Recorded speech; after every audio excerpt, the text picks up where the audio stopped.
So here to solve this consecutive pair Sudoku by Salih Alan called Cool, with those 4 letters spelled out by the patterns of the consecutive dots.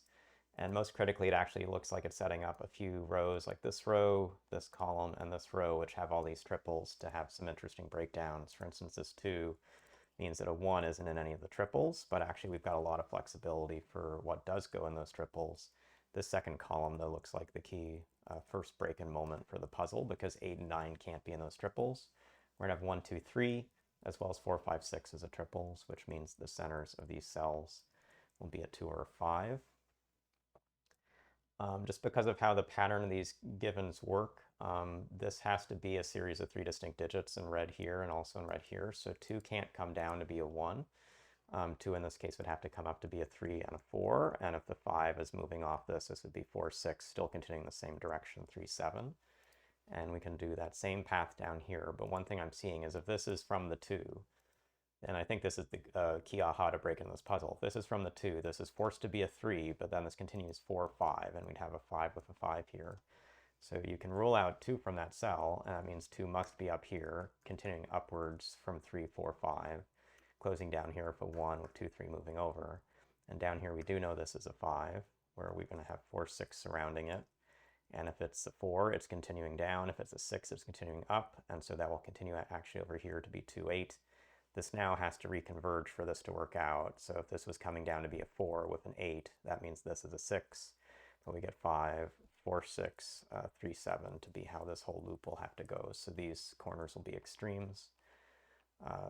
These 2 corners will be the same digits. Notice that in marking this 3, 7 pair, one of those is seeing a digit I've already marked, which is that 3. So this can't be a 3, this is a 7. That means this is coming up 5, 6, 7, 8. Now coming down 7, 6, 5, 4. So star of the puzzle looks to be pretty well done by marking what I've done. Let's now think about how we want to get into these remaining spaces. And one thing to see right now is actually there's now a 9 that's excluded from these 2 sides. We actually have a 2, 3 in this space. It's going to be the center of a 1, 2, 3 or 2, 3, 4 series, and it can't actually have the 4 over here, so there's some flexibility, but 1, 2, 3 in this space, that could come out to be a 3, it could be 2, 3, 4, it could be 3, 2, 1. So there's no 2 that goes in that cell. This then coming up is going to be limited by the 5 around it, so this could be 4 coming down to be 3 and 2, this could be 3 coming up or down to be 2 or 4, and 1 coming up to be 2.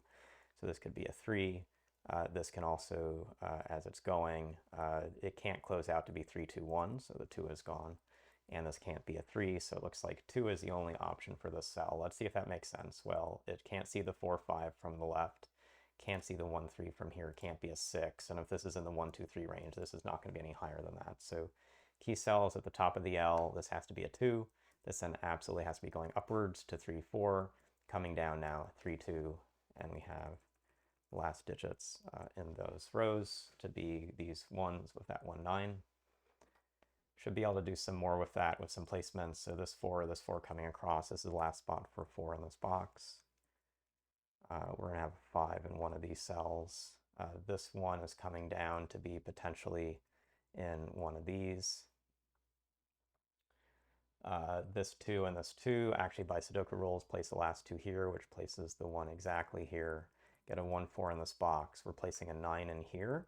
And this 9 now actually points over to the left, and that's going to hit this nice pair we marked in. So the 9 moves to the right, 1 moves down here, 1 on the top now moves over to that space. And that's going to give us 1 in one of these cells, a 1 in one of these cells, last 1 in one of these cells. Does it give us anything else? Well, we haven't finished marking some of this stuff yet. So we got 6, 9 coming up this direction. And that means there's a 9 up top here, but also, I guess what I didn't sort of see, but let me sort of say it now, a 9 is not in the cell, so 9 is in the stretch run. So this stretch run has to be 9, 8, 7. So an 8's in the center, you have 7, 9 on the ends. And this, again, just like the 2 we said at the start, has to come up. This 8 actually has forced to come down so that we have a valid digit set. So this is 7, 6. This will have to be 9 coming down to 8, 7. Then again, 6, 5 for this to work. The 5 is now forced down in the cell. The 8 is finishing out that space in that cell. This row now has just 8 and 9 to go. Forced this way. That puts a 9 in one of these two cells. So we've got a pair identified. We have 2, 3, 7 to go here. 7 forced to be here, 3 to the right, 2 to the left. That means there's a 2 in this topmost cell, a 3 right here. That comes back to the center with a 3, 7, 6 to place. Those have to go in here. We have a last cell for a 7 in the upper left box in this spot. We have a 6 to finish us out this row, and that puts in the 6, 8, 8, 3. This 3 comes down the bottom, this last spot for a 3. We still have to get a 2 in here, and that's going to be there. We need a 4, 8, 9. The cell can't see 8 or 9, so this will be the 4. This will be 8, 9 still to be resolved. That 4 comes over here to be one of these, and we also see we have the 5s coming up here to force a 5 in one of these cells. So let's see if we can do more around the 5 or some other digit. 7s coming down, 2 7s over here. That puts a 7 in this cell, forces a 5 in this cell, and a 5 in this cell. Now we have 9 and 4 to finish this box. 9 up above, 4 below. 4, 1, 1, 9, puts in this 8, puts in an 8, 9, 9, 6. Last digit here in this space is an 8. The 9 up above forces a 9 here, puts in a 1, puts in a 1, moves over the 4, last spot for a 6, and we're through this week and through this consecutive pair Sudoku with a cool theme. So hopefully you got a sense through the long stretches of this puzzle, how to look at some of the key cells, this 2-5 set, sort of reaching into the space, eventually even this set and this set collectively, this digit having to be small. Like looking at these runs collectively, there are often moments in the puzzle there's only one option for them, even if it seemed there were too many options for them. So really careful tracking of digits is pretty key through the puzzle. And the ending was really just basic Sudoku steps. So hopefully you got a sense through this video of how to solve this puzzle and enjoyed the whole week of Sudoku. There are more consecutive pair Sudoku in our most recent Masterpiece Sudoku Mix book, which you should check out on our e-store. Thanks. We'll see you again soon.